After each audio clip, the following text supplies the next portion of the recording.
Hi, in this quick video, I will show you how to change your TP-Link router Wi-Fi password. Just we have to follow the 4 steps, then our wireless password will be changed. First, we have to connect our computer with the TP-Link router. Look, here I am already connected with the TP-Link router through the Ethernet cable. But if you want, you can connect your computer with the TP-Link router through the wireless signal. So now we have to log in our TP-Link router.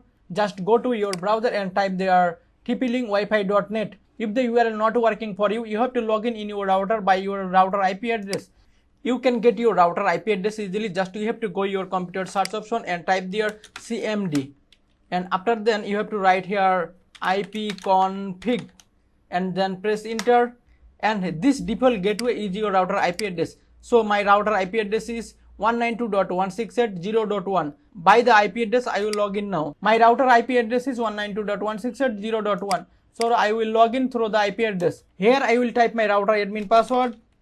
If you forget your router admin password, so you have no way. You have to reset your router and configure again. So I'm logged in now by my admin password. I'm successfully logged in here. And then we have to click on wireless tab. And from here we will get an option wireless setting. If your router is dual band, you can change your Wi-Fi password for both SSIDs. We can set different password for different band.